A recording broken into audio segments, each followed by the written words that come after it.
ಕರ್ತನು ಪರಿಶುದ್ಧನು, ಪರಿಶುದ್ಧನು, ಪರಿಶುದ್ಧನು. ನಮ್ಮನ್ನೆಲ್ಲ ಪರಿಶುದ್ಧವಾಗಿ ಜೀವಿಸಬೇಕೆಂದು ದೇವರ ಸಂಕಲ್ಪ, ದೇವರ ಕೃಪೆ ನಮಗೆ ಕೊಟ್ಟು ನಮ್ಮನ್ನು ಬಲಗೊಳಿಸಿದ್ದಾನೆ, ಸ್ಥಿರಗೊಳಿಸಿದ್ದಾನೆ. ಆದರೆ ನಾವು ಏಕೆ ಇನ್ನೂ ಬಲಹೀನರಾಗಿದ್ದೇವೆ? ಅಭಿಷೇಕ ಹೊಂದಿದವರಲ್ಲ, ಕ್ರಿಸ್ತನ ಸ್ವರೂಪದಲ್ಲಿ ಇದ್ದೀವಲ್ಲ, ಕ್ರಿಸ್ತನಿಗೆ ದಾಸರಾಗಿದ್ದೀವಲ್ಲ, ಪರಿಶುದ್ಧತೆಯಿಂದ ಇದ್ದೀವಲ್ಲ, ಯಾಕೆ ಕಾರ್ಯಗಳು ನಡೀತಾ ಇಲ್ಲ? ಯಾಕೆ ಅದ್ಭುತಗಳು ನಡೀತಾ ಇಲ್ಲ? ಆದರೆ ನೋಡ್ರಿ, ಈಗ ಅಪೊಸ್ತಲರ ಕೃತ್ಯಗಳು 4ನೇ ಅಧ್ಯಾಯ 13ನೇ ವಚನ, ಪೇತರು ಯೋಹಾನು ಧೈರ್ಯದಿಂದ ಮಾತಾಡುತ್ತಿದ್ದ ಆ ಭೀಕರರನ್ನು ನೋಡಿ ಅವರು ಶಾಸ್ತ್ರ ಸಭ್ಯ ಮಾಡುವ ಸಾಧಾರಣ ಎಂದು ತಿಳಿದು ಆಶ್ಚರ್ಯಪಟ್ಟರು. ಇವರು ಸಾಧಾರಣವಾದ ಮನುಷ್ಯರು, ಇವರು ಅದ್ಭುತ ಕಾರ್ಯಗಳು ಮಾಡ್ತಾ ಇದ್ದಾರೆ, ಆಶ್ಚರ್ಯ ಕಾರ್ಯಗಳು ಮಾಡ್ತಾ ಇದ್ದಾರೆ. ಧೈರ್ಯದಿಂದ ಮಾತಾಡುತ್ತಾ ಆ ಸಭಿ ಭೀಕರನ್ನು ನೋಡಿ ಶಾಸ್ತ್ರವನ್ನು ಮಾತಾಡಿ ಸಾಧಾರಣರೆಂದು ತಿಳಿದು ಆಶ್ಚರ್ಯಪಟ್ಟರು. ಇವರು ಸಾಧಾರಣ ಮನುಷ್ಯರಲ್ಲ, ಇವರಿಗೆ ಶಕ್ತಿಯಲ್ಲಿಂದ ಬಂತು. ಪವಿತ್ರಾತ್ಮನು ನಮ್ಮ ಮೇಲೆ ಬರುವಾಗ ನೀವು ಶಕ್ತಿಯನ್ನು ಹೊಂದುವಿರಿ. ಕರ್ತನು ನಮಗೆ ಪ್ರೀತಿಸುತ್ತಾ ನಮ್ಮನ್ನು ಬಲಗೊಳಿಸುತ್ತಾ ಇದ್ದಾನೆ.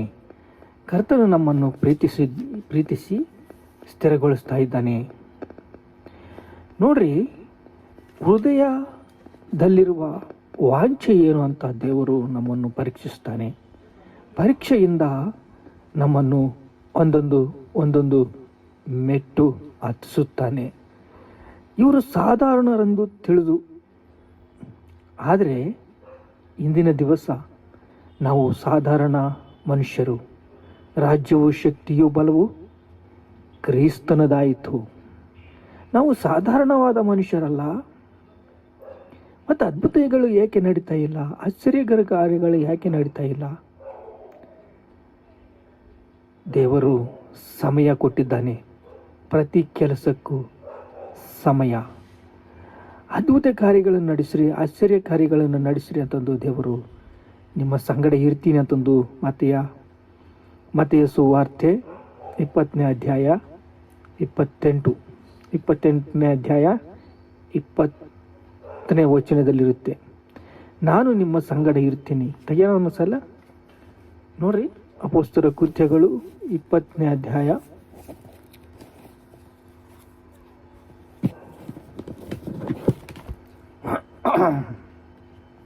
28ನೇ ಅಧ್ಯಾಯ 20ನೇ ವಚನ.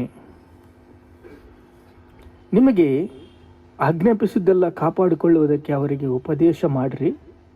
ನೋಡ್ರಿ, ನಾನು ಯುಗ ಸಮಾಪ್ತಿವರೆಗೂ ಎಲ್ಲ ದಿವಸಗಳು ನಿಮ್ಮ ಸಂಗಡ ಇದ್ದೀನಿ. ಎಲ್ಲ ದಿವಸಗಳು ನಿಮ್ಮ ಸಂಗಡ ಇದ್ದೇನೆ. ವಾಗ್ದಾನ ಕೊಟ್ಟಿದ್ದಾನೆ ನಮಗೆ. ವಾಗ್ದಾನ ಕೊಟ್ಟು ನಮ್ಮನ್ನು ಪ್ರೀತಿಸ್ತಾ ಇದ್ದಾನೆ. ಈಗ ದುಷ್ಕಾರ್ಯ ಮಾಡೋ ಜನಾಂಗಗಳು ಪರಿಸೆಯರಲ್ಲಿ ಇದ್ದಾರೆ. ಪರಿಸೆಯರು ಆಗಲಲ್ಲ, ಏನು ದೇವರ ಕೆಲಸ ಇವರು ಮಾಡ್ತಾ ಇದ್ದಾರಲ್ಲ, ಯೇಸು ಕ್ರಿಸ್ತನ ಸಾಯಿಸ್ಬಿಟ್ಟಿದ್ದೀವಿ, ಅದ್ಭುತಗಳು ಮಾಡ್ತಾ ಇದ್ದಾರಲ್ಲ, ಧೈರ್ಯದಿಂದ ಮಾತಾಡ್ತಾ ಇದ್ದಾರಲ್ಲ, ಪವಿತ್ರಾತ್ಮನು ನಿಮ್ಮ ಮೇಲೆ ಬರುವಾಗ ನೀವು ಶಕ್ತಿ ಹೊಂದ್ತೀರಾ. ಒಂದು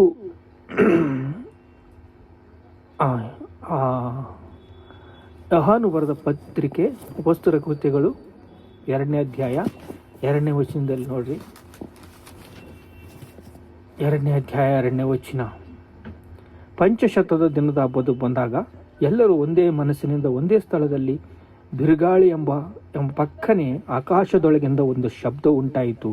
ಕೂತಿದ್ದೆಲ್ಲ ಮನೆಯೆಲ್ಲ ತುಂಬಿಕೊಂಡಿತು. ಅದರಲ್ಲಿ ಉರಿಯುತ್ತಿರುವ ನಾಲಿಗೆಗಳು ವಿಗಡಿಸಿಂಜಿದವು.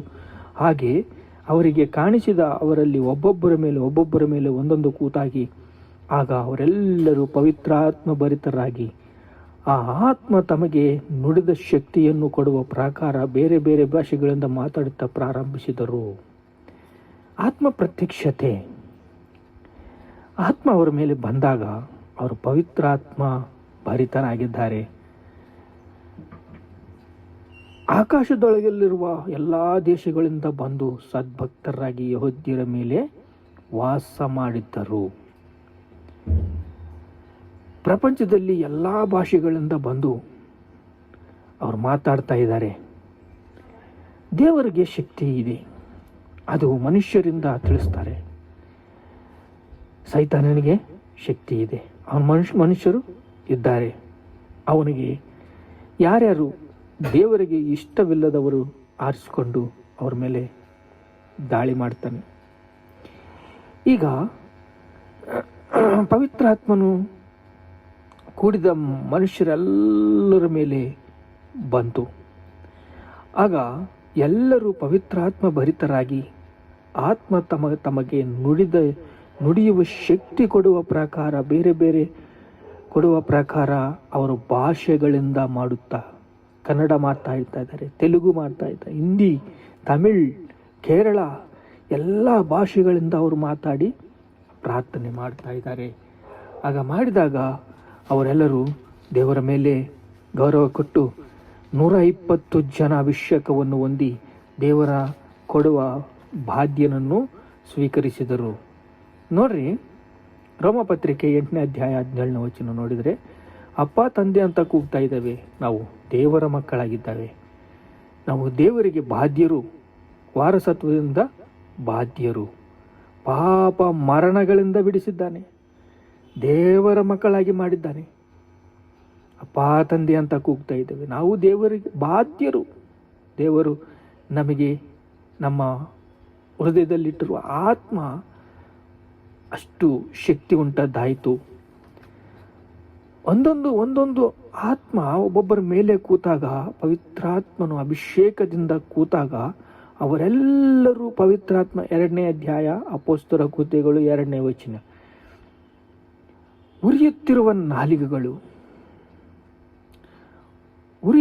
ನಾಲಿಗೆಗಳು ಅವರು ಒಂದೇ ಸ್ಥಳದಲ್ಲಿ ಏಕ ಮನಸ್ಸಿನಿಂದ ಪ್ರಾರ್ಥನೆ ಮಾಡಿದಾಗ ಉರಿಯುತ್ತಿರುವ ನಾಲಿಗೆಗಳು ವಿಗಡಿಸಿ ಅವರಿಗೆ ಕಾಣಿಸಿರುವ ಅಲ್ಲೆಲ್ಲಿ ಒಬ್ಬೊಬ್ಬರ ಮೇಲೆ ಪವಿತ್ರಾತ್ಮ ಭರಿತರಾಗಿ ಅವರವರ ಭಾಷೆಗಳಿಂದ ಮಾತಾಡುತ್ತಾ ಇದ್ದರು.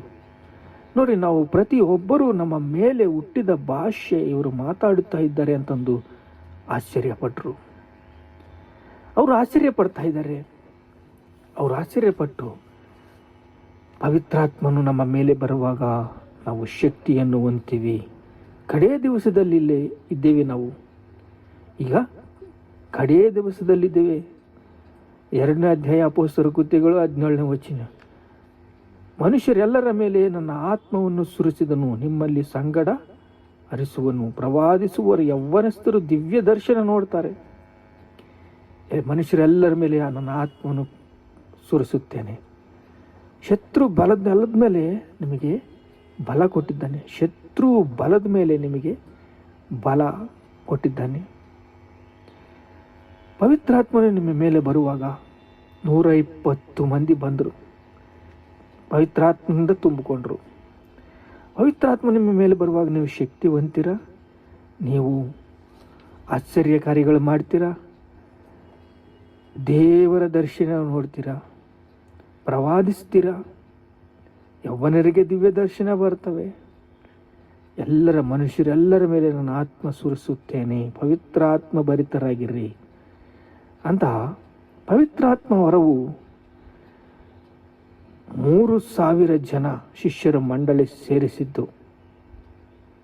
ಈ 2ನೇ ಅಧ್ಯಾಯದಲ್ಲಿ ಕರ್ತನು ಯಾವಾಗಲೂ ಆ ಆದಿ ಸಂಘದಲ್ಲಿ ಬಹು ಅದ್ಭುತಗಳು ಮಾಡಿ, ಆಶ್ಚರ್ಯಕರಗಳು ಮಾಡಿ, ಇಂದಿನ ದಿವಸ ದೇವರ ಪ್ರೀತಿ ನಮ್ಮ ಮೇಲೆ ಅಪಾರವಾಗಿದೆ, ನಮ್ಮನ್ನು ಬಲಗೊಳಿಸ್ತಾ ಇದ್ದಾನೆ. ಪ್ರಾರ್ಥನೆ ಮಾಡಿಕೊಳ್ಳೋ ತಂದೆ, ನಿಮಗೆ ಸ್ತೋತ್ರ ಸ್ತೋತ್ರ ಸ್ತೋತ್ರ. ನಾನು ಎಲ್ಲ ಮನುಷ್ಯರ ಮೇಲೆ ನನ್ನ ಆತ್ಮವನ್ನು ಸುರಿಸೆನು ಅಂತಂದು ಹೇಳಿದ್ದೀಯಪ್ಪ. ಅಪ್ಪ, ನಿನಗೆ ಸ್ತೋತ್ರ. ಪ್ರವಾದಿಗಳು ಹೇಳಿದ್ದಾರೆ, ಪ್ರವಾದಿಗಳ ಮಾತನ್ನು ನೀನು ತಂದೆ ನಾನು ಒಡೆದಕ್ಕೆ ಬರೆಯೋದಿಲ್ಲ, ಅದನ್ನು ನೆರವೇರಿಸೋಕ್ಕೆ ಬಂದಿದ್ದೇನೆ ಅಂತಂದು ಮಾತು ಕೊಟ್ಟಿದ್ದೀಯ. ನಿನ್ನ ಮಾತು ವಾಗ್ದಾನ, ನಿನ್ನ ಆತ್ಮ ಶಕ್ತಿಯಿಂದ ತುಂಬಿದ ಅಪ್ಪ. ಆದಾಮಿನಿಂದ ಎಲ್ಲರಿಗೆ ಪಾಪ ಮರಣಗಳು ಬಂದವು, ಆದರೆ ಯೇಸು ಕ್ರಿಸ್ತನಿಂದ ನಿತ್ಯ ಜೀವ ಉಂಟಾಯಿತು. ತಂದೆ ಅಪ್ಪ ಅಂತ ನಾವು ಪ್ರಾರ್ಥನೆ ಮಾಡ್ತಾ ಇದ್ದೀವಿ.